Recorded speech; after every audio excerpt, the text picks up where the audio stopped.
What's going on, everybody? My name is Bendy, and this is Disney Heroes. So today, I want to try something a little bit different with you guys. A couple months ago, I did a video where I did 5 heroes from each role that I think new players should work on. So that was my first top 10 video. Today, I'm going to do another top 10, but this time, I got inspiration. Well, I've been wanting to do this video for a little while now, but I had inspiration to do it now from a Reddit post the other day where somebody was talking about how a hero who I won't name because he's in the video that was in the incorrect role and they don't understand why they're in the role that they are in, and that became like kind of a discussion on the Reddit. So it gave me some inspiration to make a list of the top 10 heroes in Disney Heroes that I think are in the incorrect role. As everybody should know if they play the game, there's 4 roles in this game: control, damage, support, and tank.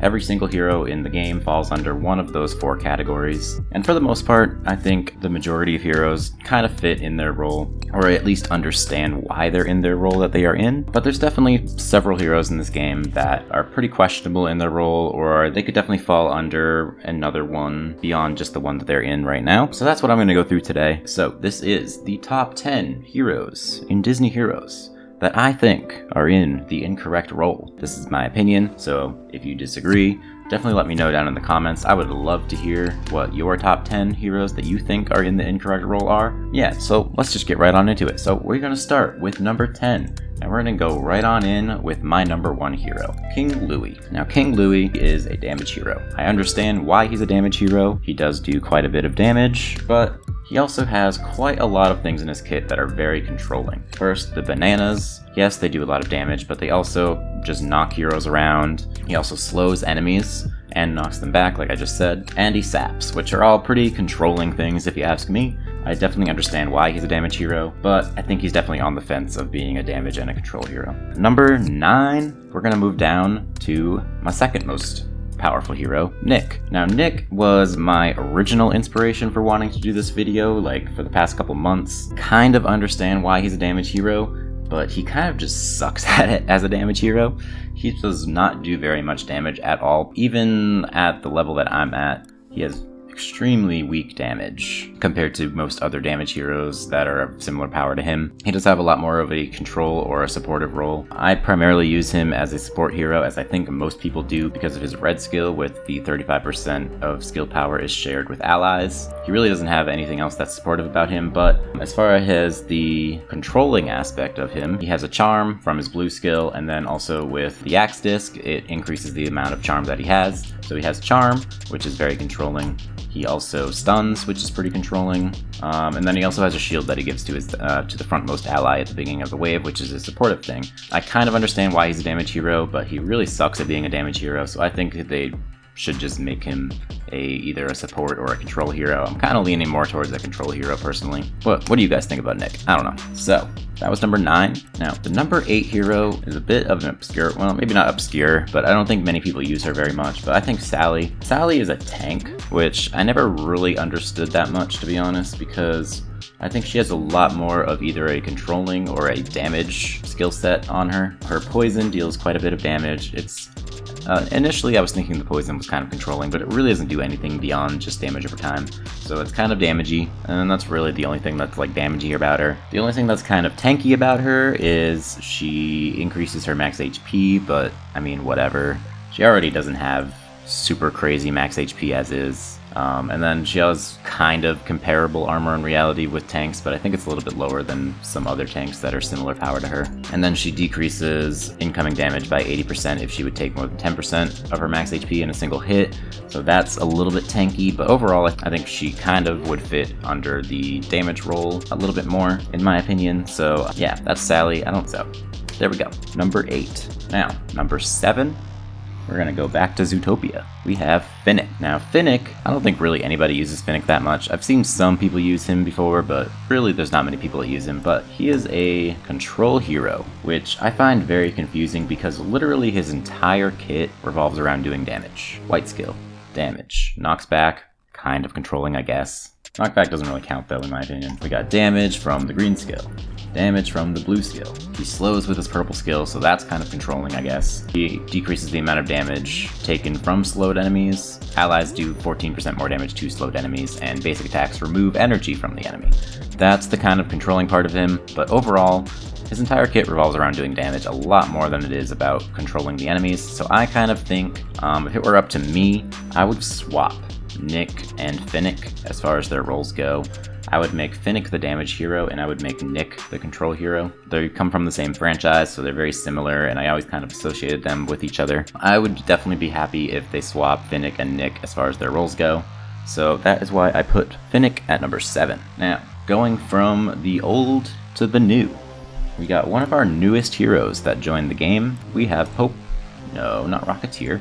We have Pocahontas. Now, Pocahontas, I do kind of understand why she is a control hero. She does have some controlling aspects to her, like knockback and stun and energy steal, and also removing active buffs from the enemy. That is pretty controlling. However, she does heal her teammates with her white skill, and also with her purple skill, she increases armor for red team, skill power for blue team, and basic damage for yellow team, and it increases the more times she uses her white skill.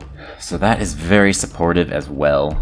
And yeah, I think Pocahontas, not the most incorrect in my opinion. I definitely see why she's a control hero, but overall I think she could definitely pass as a support hero as well, but I don't know.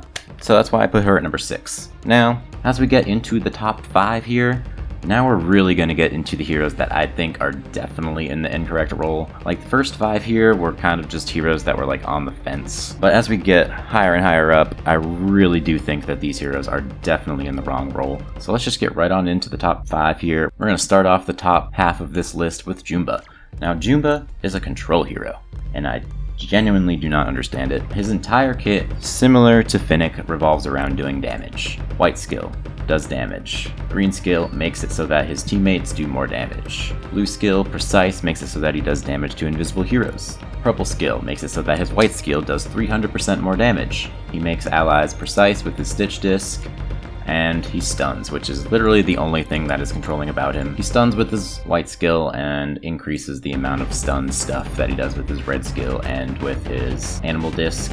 But overall, Jumba should definitely be a damage hero in my opinion. There isn't a whole lot about him that makes him controlling, and even just the fact that he has stun, I don't think that justifies making him a control hero enough, because there's lots of heroes that aren't control heroes that have stun. Like, for example, Evil Queen, who is the queen of stun and is a damage hero. But anyways, I digress. Evil Queen is not on this list, just so you know. But yeah, Jumba, number 5, I definitely think he should be a damage hero, 100%. Now, number 4, pretty much the exact same reason as Jumba, is Basil. Basil is also a control hero, but his entire kit, just like Jumba, revolves around doing damage. He has Study, which I guess you could argue is a controlling thing, but there's lots of heroes that have Study that are not control heroes, so I don't think that justifies being a control hero at all. So we got white skill, does damage and studies, so it makes him do more damage. Green skill, studies, does damage. Blue skill, studies, makes him do more damage. Purple skill, he gains energy so that he gets his white skill off and does more damage. Red skill,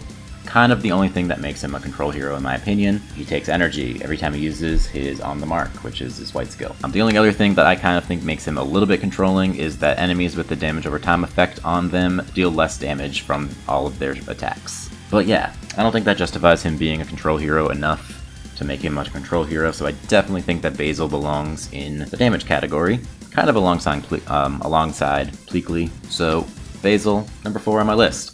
So let's move on to number 3.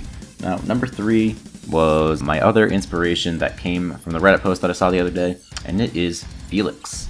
Now, Felix is a tank hero for some reason, and I sorta kinda get it, but it's a stretch. If you look at his stats compared to other heroes that are similar to him, he does have pretty comparable stats to other tank heroes. He's got a pretty decent amount of HP, and he's got a decent amount of armor and reality that is definitely comparable with other tank heroes in the game.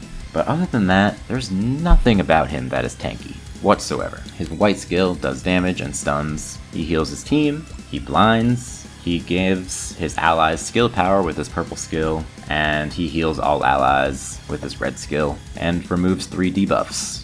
He also freezes, which is controlling, and then he gains attack speed, for each 10% of HP that he's missing. He doesn't even have a self-heal or anything like that that makes him kind of tanky. Felix is 100% a support. Maybe you could argue a control hero a little bit because of the freeze that he has and blind that he has, but overall I definitely think Felix should 100% be a support hero.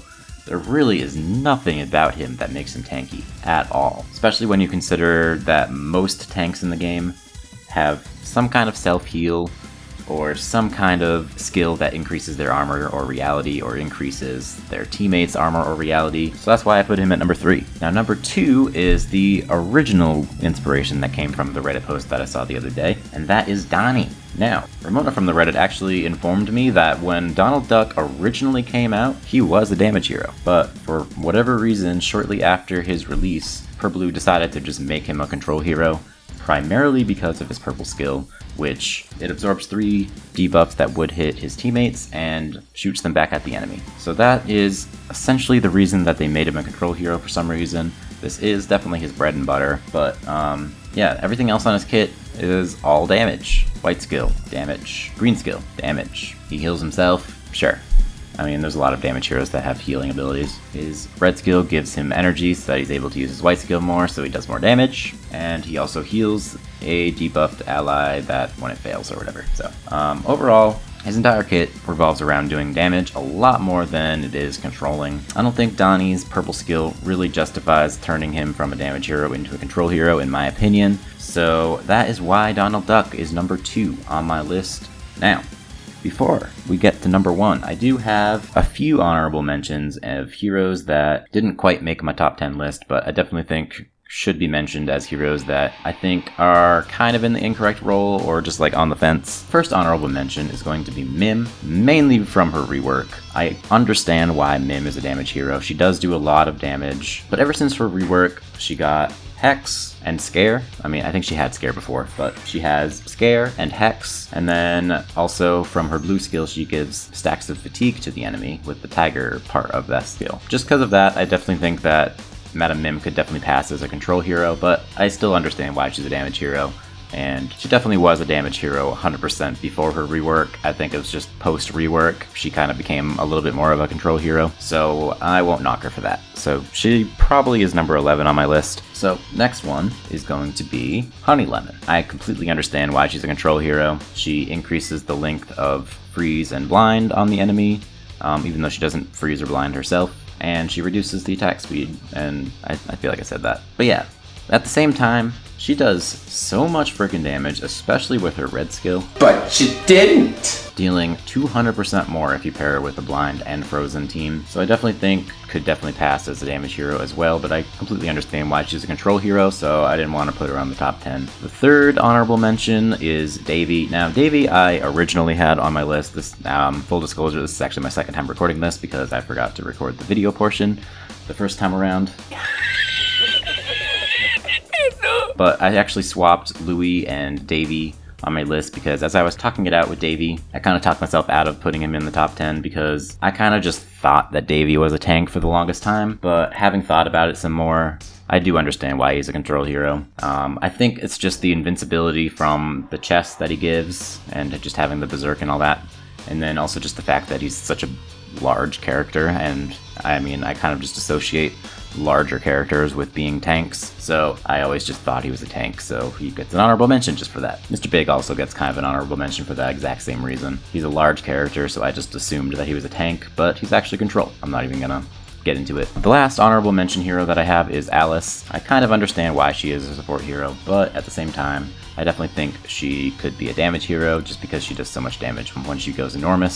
So that's kind of that. First time around, I've talked about Alice a ton, and I don't want to get into too much detail on the honorable mentions when I could be moving on to my number 1. So, who do you think is number 1? You could probably guess. I feel like it's fairly obvious who the number 1 most incorrect hero is. He's on the screen right now. If you can't guess who it is, 3 seconds, 2, 1. Number 1 hero that I think is in the incorrect role is Cheshire Cat. Cheshire Cat probably has the highest damage output of any hero in the entire game. Really does not have very much about him at all that is very controlling. The only thing that is controlling really about him is the fact that he has sap on his green skill and stun. Or he has sap on his white skill and he has stun on his green skill.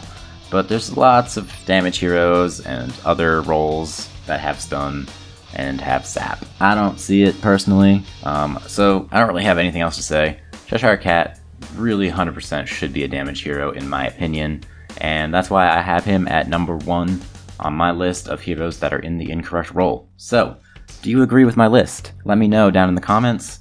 What is your top 10 heroes that are in the incorrect role in this game? I like my list. I think it's a pretty good list, personally. But yeah, definitely let me know. If you like this video, definitely give me a like, subscribe, comment. I would hugely appreciate it. And yeah, that's gonna be it. So, peace.